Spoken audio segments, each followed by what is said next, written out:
A left back is the top priority for Manchester United. The first transfer window under Ruben Amorim is most likely going to deliver a left back. Who exactly is a front runner in these positions? Of course, Inos are looking at so many. They have been looking at so many even before Ruben Amorim came in. But who are they? My name is Webb. Welcome to the United of Sport. It is transfer talk. Honestly, I've tried so much to avoid this transfer talk because it's early days, but firm. Sometimes when the news is so hot, it burns you off your seat, and indeed you've got to let it out and talk about it. Now, listen, two major left backs, two of the world's most promising left backs, have been linked to Manchester United because Man United have clearly shown interest in signing a left back because they are probably run out of hope that Luke Shaw will indeed become consistent, fully fit, and be at Manchester United for a long period. So what is happening is that Man United is linked with the Bournemouth left back, the Serbian-born Hungarian international,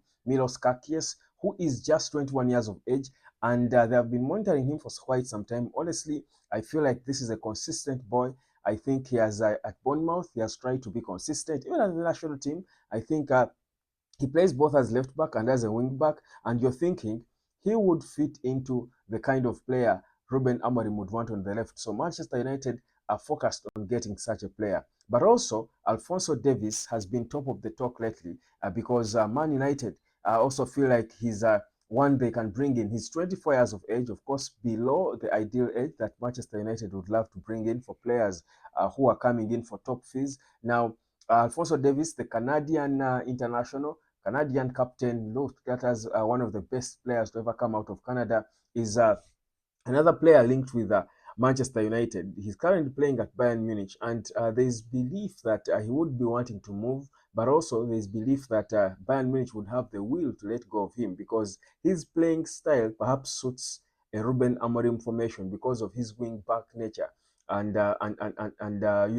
style of football. In 9 games this season, he has assisted once. He's a good player, and I think he's one of those few close to world-class left backs we've got in football. So those are the two players for now. Of course, we spoke about Jared Brantwaite before as another left-footed player that Man United have been looking at. So the plan for Ineos is to first to bring in a left-footed defender in the team, and this has been there. And the reason I'm saying the plan for Ineos is intentional. It's not Ruben Amorim per se, because the players they are looking at signing have been part of a plan. They are drafted even before the arrival of Ruben Amorim.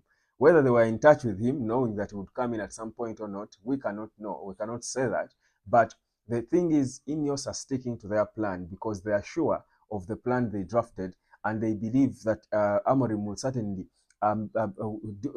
make use of these players they're trying to bring in. So what that shows me is that clearly Luke Shaw's days are numbered. Clearly, there is not a utmost trust in the fitness of Tyrell Malaysia, understandably. But also for me, these are signings or links that solve a problem for Manchester United. You do recall that United in the previous transfer window went for Nusail Mazraoui as a stopgap measure, if I would say, because of his ability to play both right and left back. So he was brought in as a cheap option because there was even no money for Manchester United.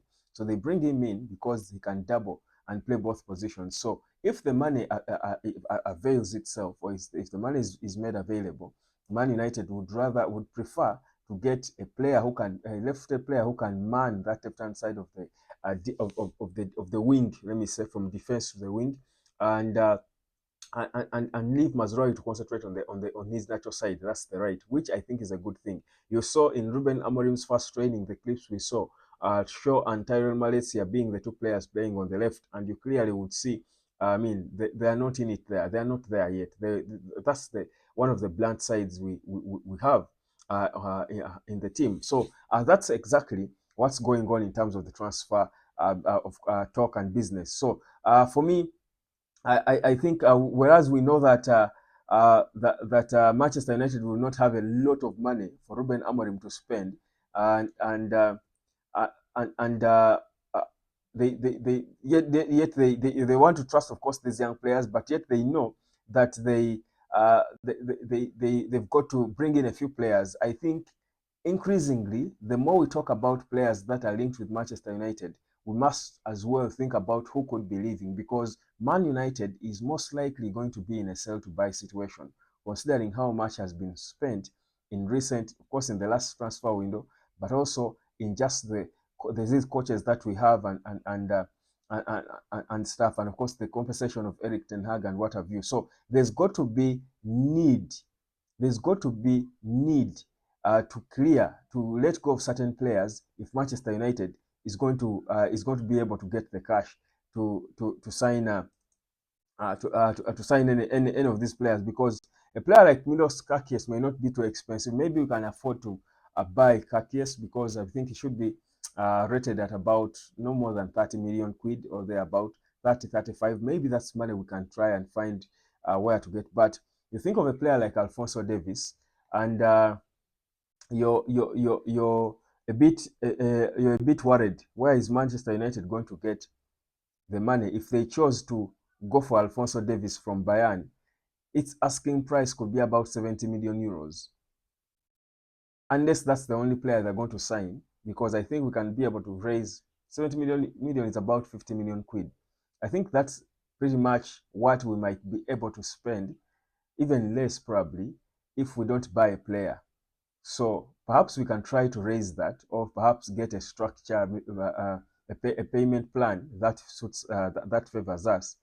But again, it's a lot of money, unless that's the only player they will sign for Amorim.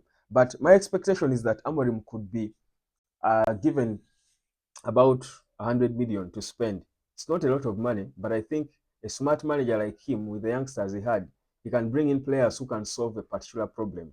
And that is why it then becomes increasingly difficult for Man United to afford to buy a top, hot player like KERKEZ, who has got a buyout clause of about 60 million, unless again that's the only player they are going to sign, which wouldn't be a smart thing, because if you have Rasmus Højlund and Joshua Zirkzee, you can't just spend 60 million quid on Victor Gyökeres, but yet you have key departments to sort in the back. So it's a bit